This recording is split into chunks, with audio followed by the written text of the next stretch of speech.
नमस्कार मित्रांनो, आज व्हिडिओ बनवायचं कारण असं की काल एका बोसरी शाखेचा व्हिडिओ खूप व्हायरल केला एका आमच्या दादाने आणि माझ्या जवळच्या मित्रांनी मला कॉल केले, व्हिडिओ पाठवले आणि कमेंटमध्ये पण वाचत होतो मी की या व्हिडिओला उत्तर द्या म्हणून मी या शाखेची सत्यता पाहण्यासाठी मी बोसरी शाखेवरती विचारपूस केली आणि तिथले जे CCTV फुटेज आहेत ते घेतले आणि त्या फुटेजमध्ये जे काय भेटलं ते मला दाखवतो। त्या दादाचं असं म्हणणं होतं की त्यांनी जी आळणी घेतलेली आहे एकदम खराब होती, म्हणजे ती शिळी होती आणि आंबट आणि चिवट होती। तर हा व्हिडिओ बघा की जिथं तो ती आळणी आपल्या शौर्यवाड्याची घेऊन आपल्या फॅमिली सोबत आणि आपल्या मुलांसोबत खात आहे।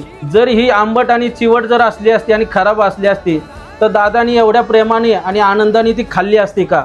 लगेच त्यांनी कंप्लेंट केली असती किंवा बाजूला साईडला ठेवून दिली असती। मित्रांनो, दादाची तिसरी कंप्लेंट अशी होती की हॉटेल शौर्यवाड्यामधलं जेवण एकदम खराब भंगार आहे।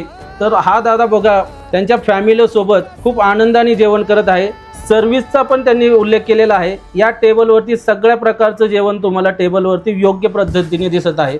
रोटी असेल, इंडियन मधली डिश घेतलेली आहे, महाराष्ट्रीयन जेवण तो चुरून खात आहे, तो रस्सा घेतलेला आहे बघा तुम्ही, आणि खूप आनंदाने जेवण करत आहे। कुठेही सर्व्हिसची तिथं गडबड दिसत नाही किंवा बॅकग्राऊंडला चेक करा तुम्ही, अख्खी पूर्ण गर्दी आहे तिथं आणि सगळ्यांचं जेवण एकदम योग्य पद्धतीने चाललेलं आहे, कुठलीही कंप्लेंट नाही। हे सगळं झाल्याच्या नंतर दादा बाहेर गेलेत, बिल पेड केलेत आणि त्याच्यानंतर हा व्हिडिओ बनवलेला आहे। मित्रांनो, आमच्याकडून जर चुकी झाली असेल तर मी आत्ताही माफी मागतो, कारण आपल्या घरच्या जेवणामध्ये जर माशी सापडली किंवा आपल्या आईची केस आपल्या भाजीमध्ये आलं तर आपण त्याचा व्हिडिओ व्हायरल करतो का? आणि दुसरी गोष्ट, असं जर काय झालं असेल तर नक्कीच आपण ती डिश रिप्लेसमेंट करून देतोच। मित्रांनो, काय होतं तुम्हाला माहिती आहे का?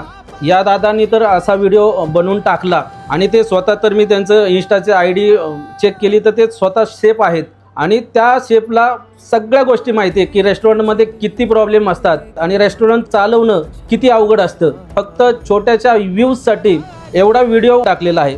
पण तुम्हाला माहिती आहे का, खास करून या दादाला तुमच्या एका व्हिडिओमुळं किती प्रॉब्लेम होऊ शकतात।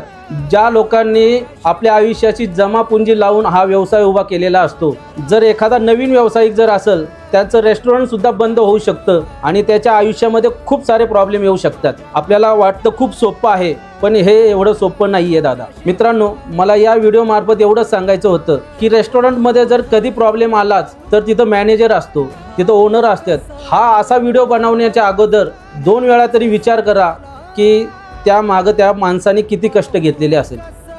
धन्यवाद।